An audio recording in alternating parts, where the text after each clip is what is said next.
Vamos a comenzar con Éxodo. Eso no lo tenía planeado hasta ahorita. Éxodo 33, si me ayudan a buscarlo en su Biblia. Éxodo 33, versículo 3 al 19, vamos a lo.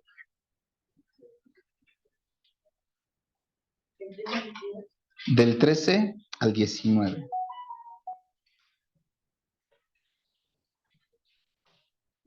13 al 19. 13 al 19.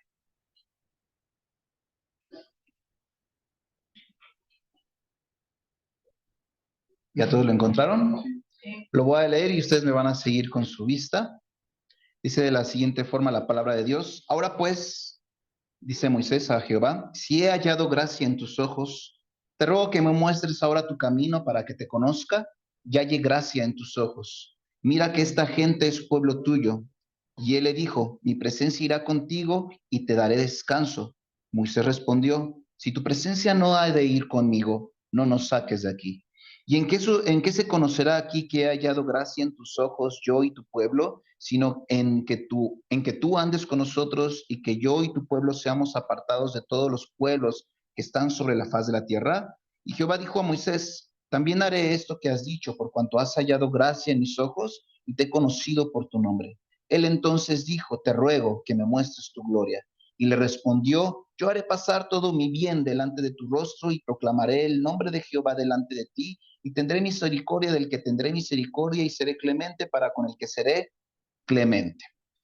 El día de hoy te quiero hablar de que nos debemos de encargar de lo posible y el Señor se va a encargar de lo imposible. Amén.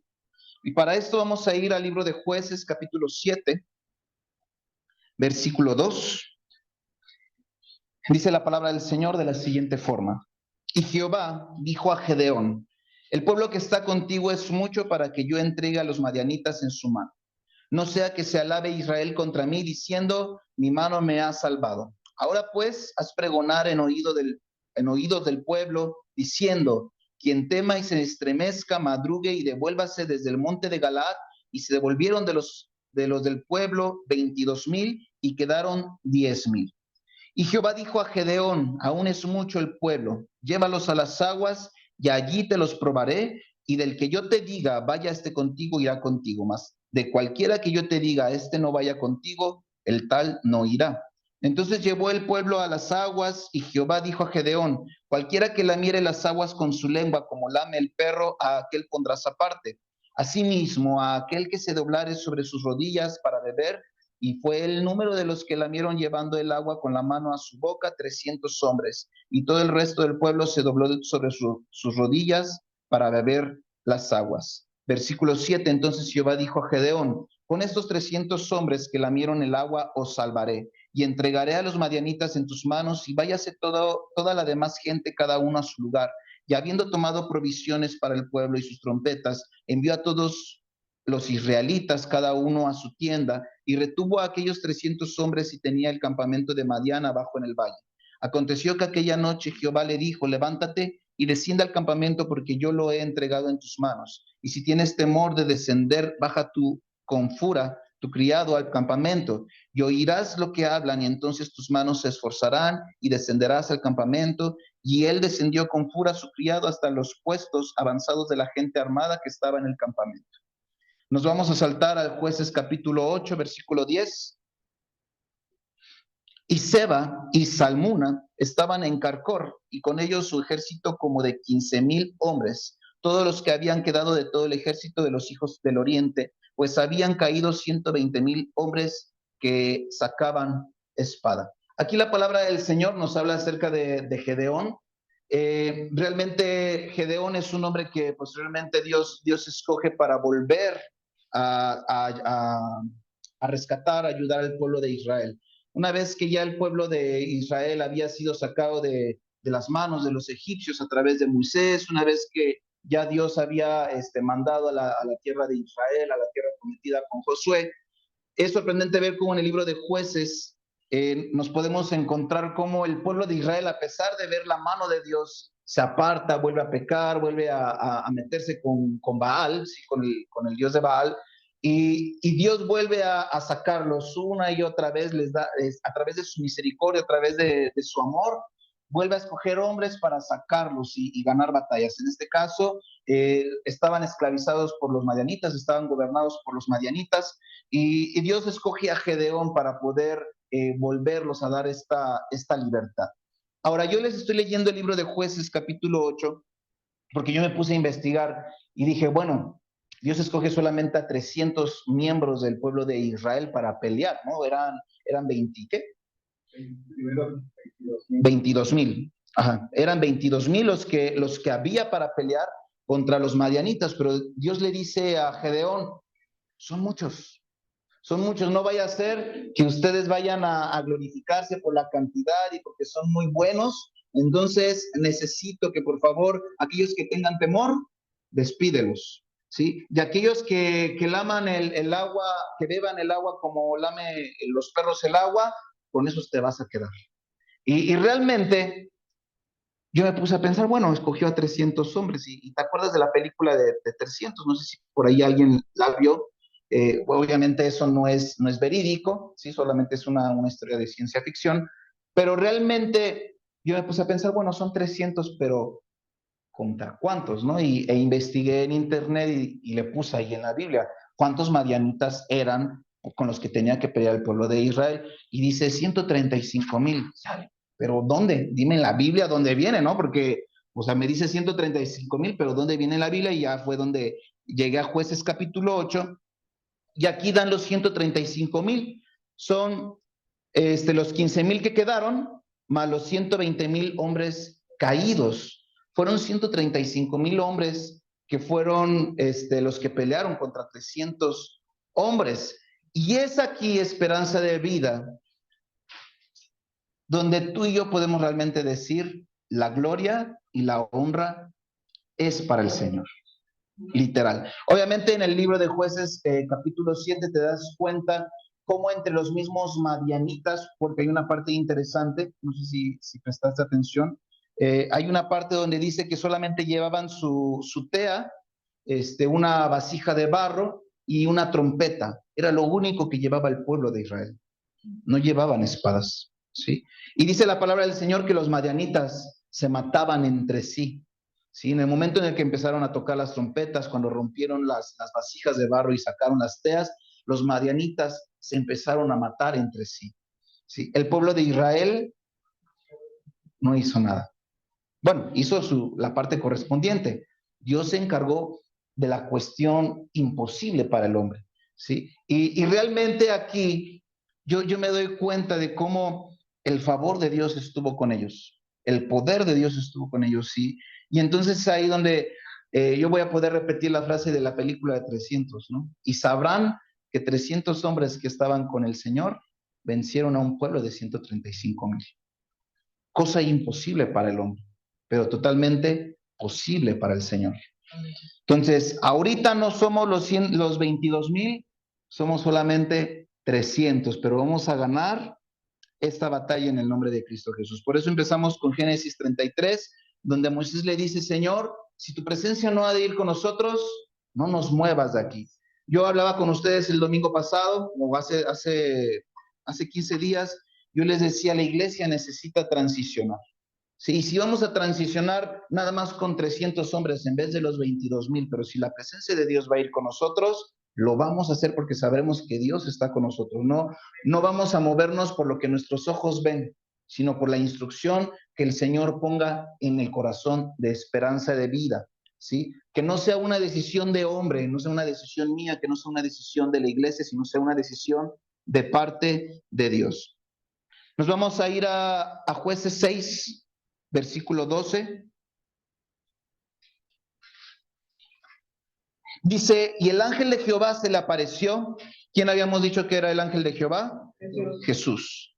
Cristo se le apareció y le dijo, Jehová está contigo, varón esforzado y valiente. Le está hablando a Gedeón y Gedeón le respondió, Señor mío, si Jehová está con nosotros, ¿por qué nos ha sobrevenido todo esto? ¿Y dónde están todas sus maravillas que nuestros padres nos han contado diciendo, no nos sacó Jehová de Egipto? Y ahora Jehová nos ha desamparado y nos ha entregado en mano de los madianitas. Y mirándole Jehová le dijo, ve con esta tu fuerza y salvarás a Israel de la mano de los madianitas. ¿no te envío yo? Entonces le respondió, Señor mío, ¿con qué salvaré yo con qué salvaré yo a Israel? He aquí que mi familia es pobre en Manasés y yo el menor en la casa de mi padre. Jehová le dijo, ciertamente yo estaré contigo y derrotarás a los madianitas como a un solo hombre. Y él respondió, yo te ruego que si he hallado gracia delante de ti, me des señal de que tú has hablado conmigo. Te ruego que no te vayas de aquí hasta que vuelva a ti y saque mi ofrenda y la ponga delante de ti. Y él respondió, yo esperaré hasta que vuelvas. Aquí nos podemos dar cuenta cómo Gedeón es llamado, el ángel del Señor, Cristo se le presenta a Gedeón, le dice, ¿sabes qué? Es tiempo de librarlos de las manos de los madianitas, ¿no? Y entonces Gedeón aquí pide una señal. Nada más que no lo puse, se me fue. En versículos posteriores, Gedeón le pide al Señor más señales, ¿no?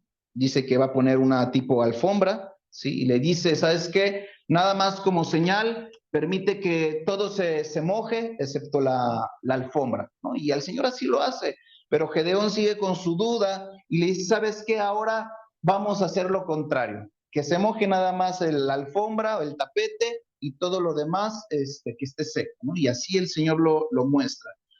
Aquí no se trata de que nosotros pidamos señales, aquí se trata de que nosotros podamos escuchar la instrucción de Dios y que podamos hacer las cosas conforme al corazón del Señor. Cuando Abraham fue llamado, ¿sí? ¿Abraham pidió señal? No, no pidió señal. Abraham, ¿cómo fue hablado o cómo le llamó Dios a Moisés? A través de una zarza.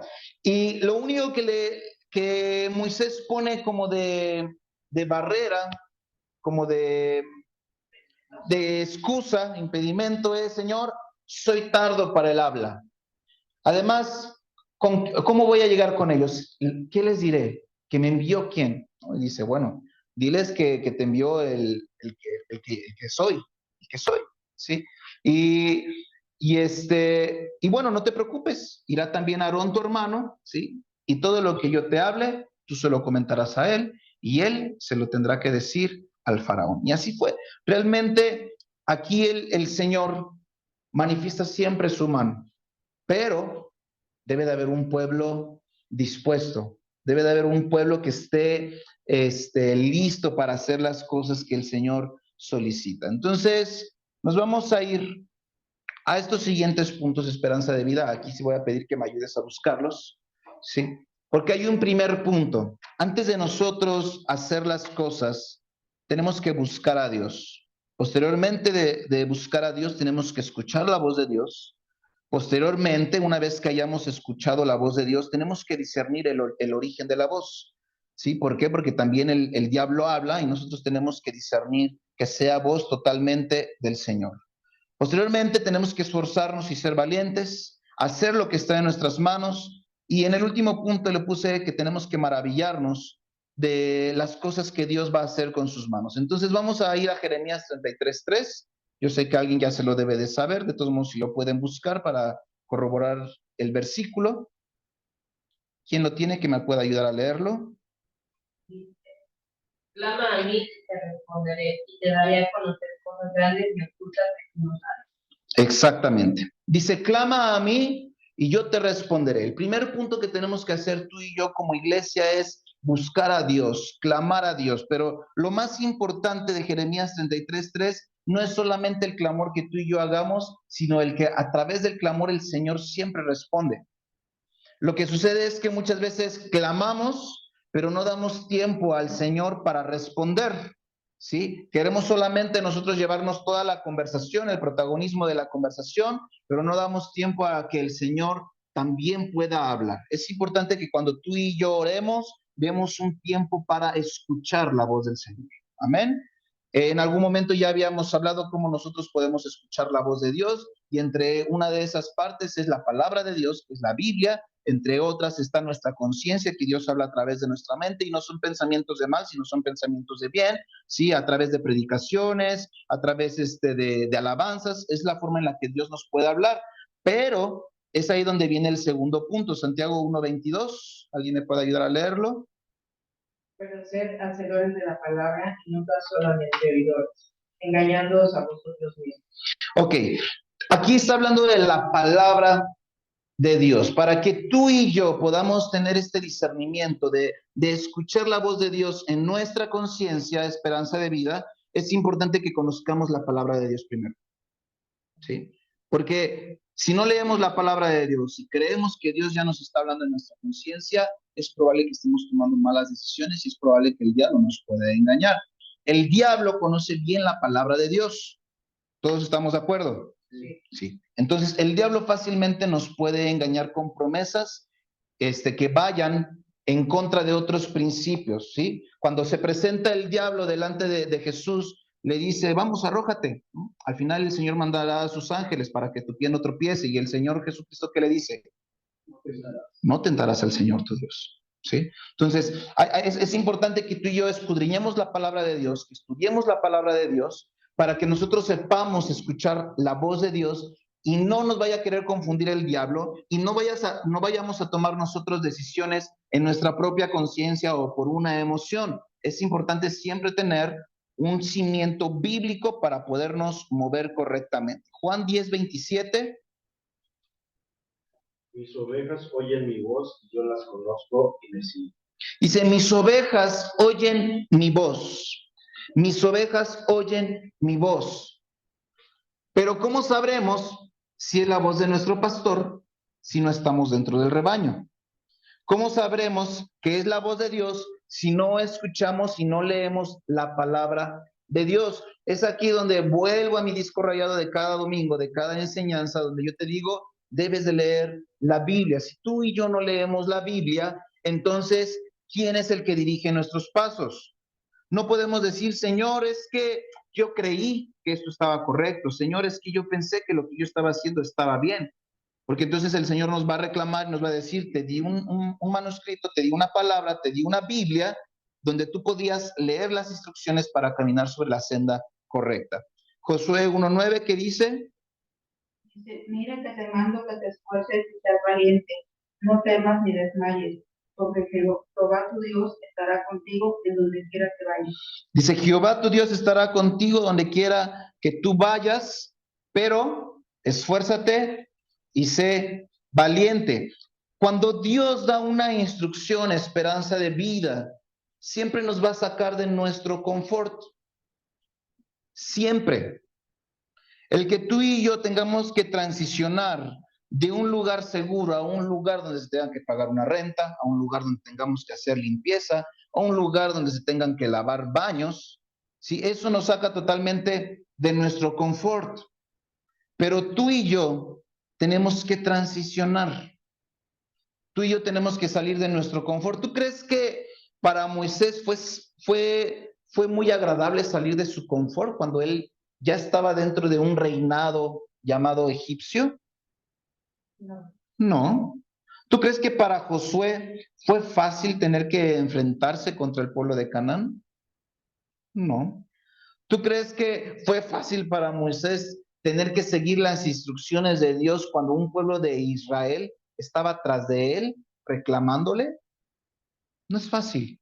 Sin embargo, el escuchar la instrucción de Dios, el discernir la voz de Dios y el saber que todo proviene de Dios, eso nos da la fortaleza a nosotros. Es por eso que Dios le dice a Josué, esfuérzate y sé muy valiente. Iglesia Esperanza de Vida tiene que ser esforzada y tiene que ser valiente, tiene que escuchar la voz de Dios, tiene que dar pasos de fe, ¿sí?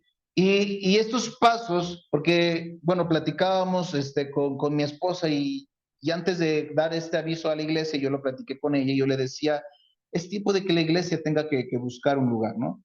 Y ella me decía, la iglesia falla mucho con su asistencia, ¿no? Yo no sé por qué lo dijo, yo no sé por qué lo dice.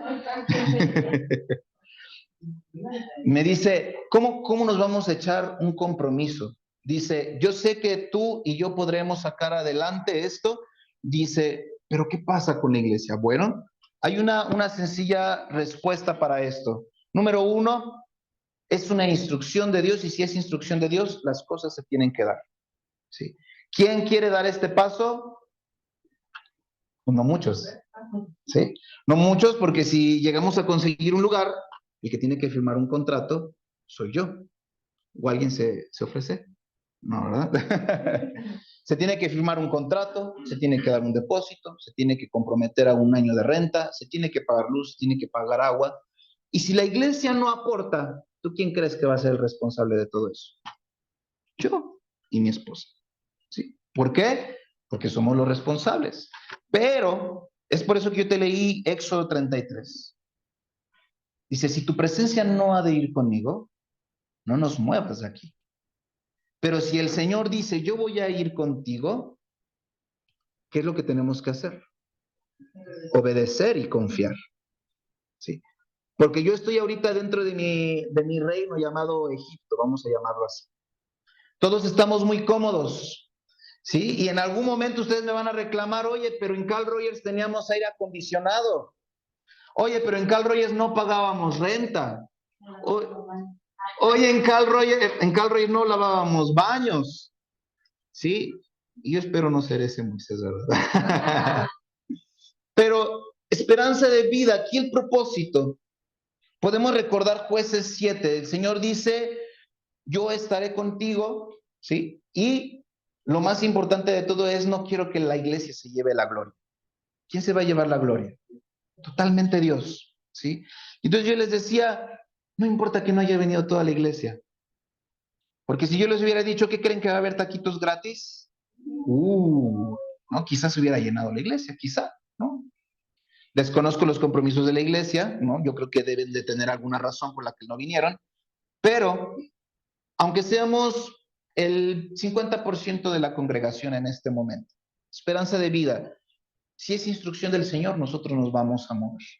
Porque no va a ser la voluntad del hombre, no va a ser la voluntad del pastor, va a ser totalmente la voluntad del Señor. Y si va a ser la voluntad del Señor, el Señor pondrá el lugar y el Señor pondrá los recursos que necesitan para sacar adelante esto que el Señor pone en nuestro corazón.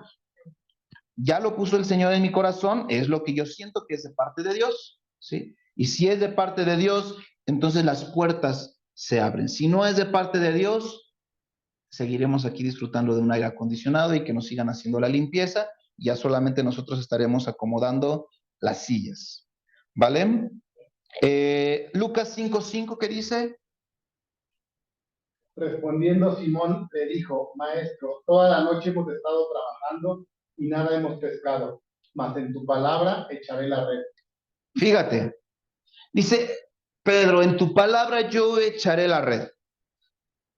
Cuando Dios nos dé la instrucción de movernos, esperanza de vida, esta va a ser mi oración delante del Señor. Yo diré, Señor, en tu palabra echaremos la red. Será una pesca milagrosa la que nosotros viviremos si es por parte del Señor todo esto. Y es por eso es que desde hace 2 semanas yo les he dicho, es importante que la iglesia esté en oración. Obviamente yo encabezo la iglesia como responsable, pero es importante que la iglesia esté en un mismo sentir, ¿sí? ¿Por qué? Porque no podemos llegar al punto del pueblo de Israel donde eran de dura servicio. Todo el pueblo tiene que jalar. ¿Qué pasó cuando se mandaron a los espías a explorar la tierra de Canaán? Solamente fueron 2 que vieron con visión. Si la demás iglesia no va a haber con visión, no me importa. Con que tengamos 2 la misma visión, vamos a conquistar la tierra, vamos a conquistar esta colonia. Se trata de fe, ¿sí? Y yo espero que ustedes tengan el mismo sentir que yo. Responsabilidad, sí hay responsabilidad. Pero si no venimos a esto, entonces ¿a qué venimos a esta tierra? Se trata de que nosotros salgamos de este confort y se trata de comprometernos con el Señor en tocar su corazón a través de lo que Él ponga en nuestro camino. Amén. Primera de Crónicas 29:11. Tuya es, oh Jehová, la magnificencia y el poder, la gloria, la victoria, el honor, porque todas las cosas que están en los cielos y en la tierra son tuyas. Así de, perdón. Es el reino y tú eres excelso sobre todos. Así de claro. Primera de Crónicas habla de que toda la gloria y toda la honra es para el Señor. Esperanza de vida donde quiera que transicione, no va a ser la gloria para la iglesia, no va a ser la gloria para el pastor, va a ser la gloria totalmente para el Señor. Ahora, nos vamos a ir a Éxodo 32, versículo 1. Dice de la siguiente forma: viendo el pueblo que Moisés tardaba en descender del monte, se acercaron entonces a Aarón y le dijeron: levántate, haznos dioses que vayan delante de nosotros, porque a este Moisés, el varón que nos sacó de la tierra de Egipto, no sabemos qué le haya acontecido. Y Aarón les dijo: apartad los zarcillos de oro que están en las orejas de vuestras mujeres, de vuestros hijos, de vuestras hijas, y tráiganmelos. Entonces todo el pueblo apartó los zarcillos de oro que tenían en sus orejas y los trajeron a Aarón. Y él los tomó de las manos de ellos y le dio forma con buril, e hizo de ello un becerro de fundición. Entonces dijeron: Israel, estos son tus dioses que te sacaron de la tierra de Egipto. Para que mi esposa y yo pudiéramos tomar esta decisión y lo pudiéramos poner en oración y pudiéramos hacer la invitación a la iglesia, obviamente primero hicimos, sacamos cuentas, mejor dicho, de lo que teníamos de parte de la iglesia, ¿sí? El dinero que se había recaudado, ¿sí? Y son aproximadamente 72,000 pesos, más lo que esté en el cofre en este momento.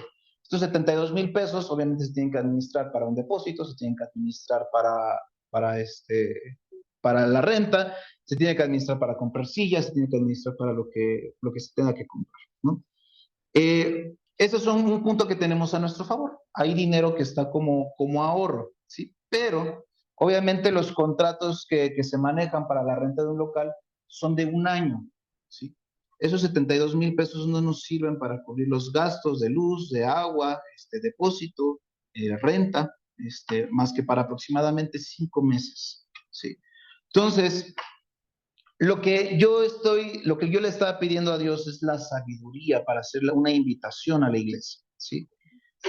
Y aquí yo me doy cuenta en Jueces 32, y lo he visto en muchas iglesias, cómo es posible que, no hablando de iglesia cristiana en especial, sino en muchas otras congregaciones, cómo es posible que la gente se deje dirigir por líderes que tienen una mala intención, que su propósito es totalmente antibíblico, y la gente da sin problema, ¿sí? La gente suelta a manos llenas, ¿sí? Por un seguidor que viola, por un seguidor que hace cosas incorrectas, etcétera, sin entrar a detalle. Y también sucede dentro de las iglesias, en las iglesias cristianas, lamentablemente. Entonces, yo le decía al Señor: Señor, ¿qué podemos hacer como iglesia? Y entonces el Señor puso en mi corazón lo siguiente. Aquí en Éxodo, Aarón les dice: tráiganme de las cosas que tengan de oro, de sus hijas, de sus mujeres, tráiganlas y haremos un becerro de oro. Fíjate, ahí todos aportaron para algo que no era de parte del Señor. Porque todavía el Señor le dice a Moisés: oye, ya necesito que bajes, porque este pueblo tuyo al que sacamos está siendo feo, ¿sí? Y realmente aquí es donde yo me doy cuenta y digo: Señor, creo que la iglesia tiene que hacer de su parte, ¿sí? ¿Y qué es lo que vamos a hacer? La invitación es la siguiente: Esperanza de Vida. Todos en casa tenemos algo que no ocupamos. Todos en casa tenemos algo que está escondido, que está guardado en un cajón. Nosotros tenemos ahí una televisión en la sala que no sirve mucho, ¿no? Porque solamente yo, ¿dónde está? Ya no está aquí. Solamente Joana la ocupa para jugar Xbox cuando llega ahí, ¿no? Entonces, hay muchas cosas que tú y yo tenemos en casa que no les damos un uso. La invitación Esperanza de Vida no es que vengas a depositar el 30% de tu diezmo, el 30% de tu ofrenda. Si era por eso que yo quería que la iglesia viniera y escuchara, porque la instrucción es clara de parte de Dios. Yo no quiero que de tu dinero que tienes en casa vengas y deposites. Yo quiero que tú asignes algo de tu casa, de lo que no usas, y que tú estés dispuesto a decir: Señor, esto es ofrenda para ti, y esto lo voy a vender, y lo de la venta de esto lo voy a depositar en el cofre como ofrenda, ¿sí? No vayas a sacar el sartén viejo que vale 10 pesos y vas a decir: Señor, este sartén ya no lo ocupo, lo voy a vender, ¿no? Si tienes unos sartenes nuevos que nunca has ocupado porque tu esposo no te deja, porque no le gusta que los llenes de cochambre como yo a mi esposa, entonces saca los sartenes nuevos, véndelos y deposita lo que saques de esos sartenes nuevos y lo depositas en el cofre. Esa es la instrucción que yo tengo de parte de Dios para esperanza de vida. Todo lo que nosotros queramos ofrendar a Dios de lo que tengamos en nuestra casa, hay que venir y entregarlo. Que si el Señor te pone en tu corazón de algo de tu dinero, de algo de tus recursos, depositarlo, está bien, pero la instrucción que yo tengo de parte de Dios es de lo que no uses en tu casa, ¿sí? Véndelo y deposita la ofrenda al Señor. Sí, porque si el pueblo de Israel entregó su oro para hacer un becerro de oro, ¿cuánto más tú y yo no podremos entregar de las cosas que tenemos en casa para la gloria y la honra del Señor? Amén. ¿Sí? Entonces, así de sencillo, esperanza de vida, estamos transicionando siempre y cuando sea una instrucción de parte de Dios. ¿Sí? Palabras más, palabras menos. Mi esposa y yo ya estamos buscando lugares, hemos visitado algunos lugares y ya nada más estamos en espera de que nos den luz verde. Una vez que nos den luz verde, la iglesia se enterará de esto, ¿sí? Y empezaremos a tomar decisiones. Y aunque no se alcance a cubrir con las ofrendas los meses restantes, nosotros obedeceremos la voz de Dios, si es que es la voluntad del Señor. Si no es la voluntad del Señor, no se va a abrir ninguna puerta de ningún local, pero si es la voluntad del Señor y se abre la puerta de un local, ahí estaremos, ¿sí? Entonces, así de sencillo, son pasos de fe. Y yo le decía a mi esposa, ¿no? Cuando ella me decía, es que la iglesia, yo le decía, mi fe, no, y está bien, escúchenme, está bien, porque acuérdense que ella es mi otra mitad, ¿sí? Por eso la amo y por eso está ella en mi vida. Yo le decía, mi fe la he ocupado para muchas cosas personales. Y en mi vida personal, a mis 31 años, he visto la mano de Dios de una manera sorprendente porque he dado pasos de fe en mi vida personal. Ahora, yo tengo que llevar esta fe a la iglesia, para que la iglesia se desarrolle, para que la iglesia crezca. Y esa fe que yo manejo en mi vida personal y que ahora estoy implementando en la iglesia, yo te la tengo que inyectar a ti para que tú también transiciones en tu vida personal y también dentro del ministerio, dentro de la congregación, en esta casa del Señor. No es capricho mío, esperanza de vida. El Señor ha inquietado mi corazón desde hace unas semanas el decir, necesitamos un lugar solo para el Señor. Fue bueno mientras duró esta estadía aquí en el Colegio Carl Rogers, ¿sí? Podríamos seguirnos ahorrando mucho dinero, ahorrándolo no sé para qué, ¿no? Para las cenas de fin de año, nada más. Pero realmente creo que el Señor merece un lugar solo para Él.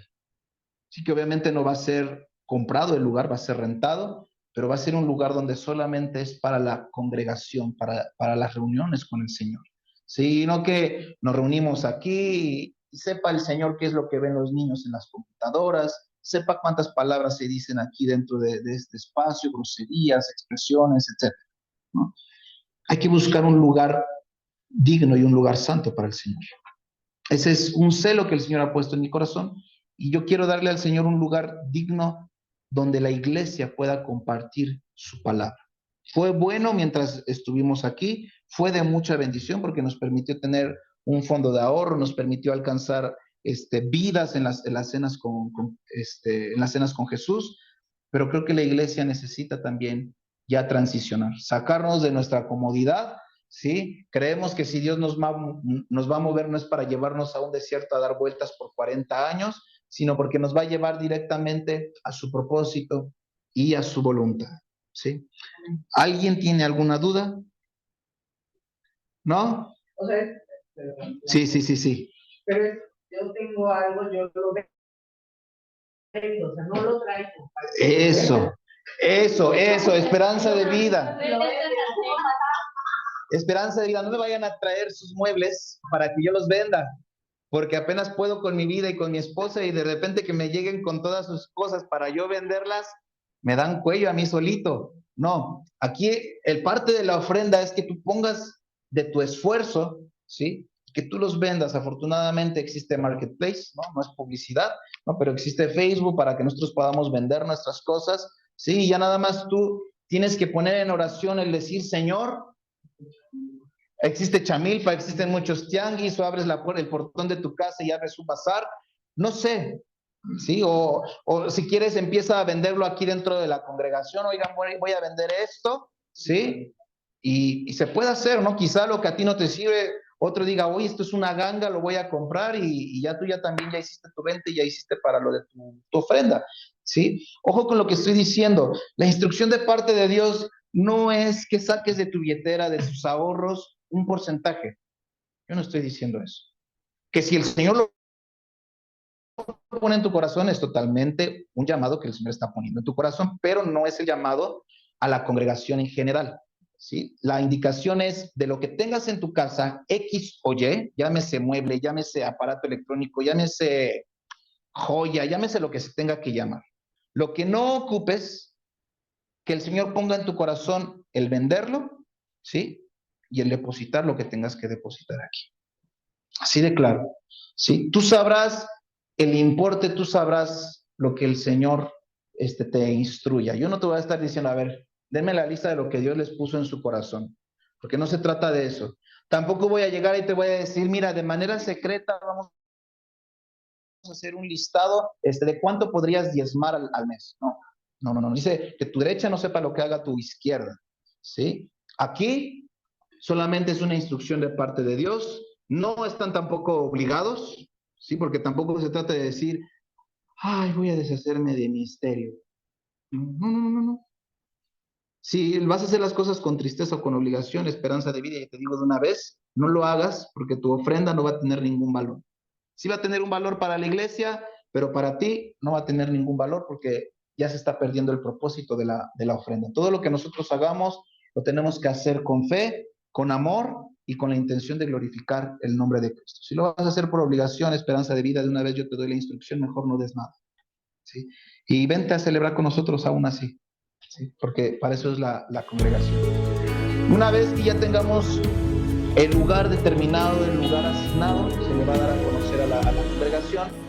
Y el primer día de la congregación en ese lugar, pues obviamente será de bendición, tendremos Santa Cena, tendremos un tiempo de oración y tendremos al final de la predicación, de la enseñanza, un tiempo de convivencia en familia. Entonces, por lo menos hazlo por el tiempo de convivencia, Luz, ¿vale? ¿Dudas? ¿Preguntas? ¿No? ¿Seguros? Bueno, vamos a dar pasos de fe. Amén.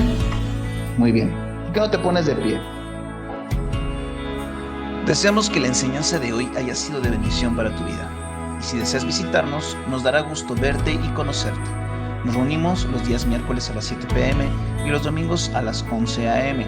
Atrévete a creer en el Dios el cual cambió mi vida y que te garantizo también cambiará la tuya. Visítanos, estamos en la calle Sinaloa 208, en la colonia Ricardo Flores Magón, entre la Plaza Forum y la Plaza de Averanda. Somos esperanza de vida, menos religión, más de Dios.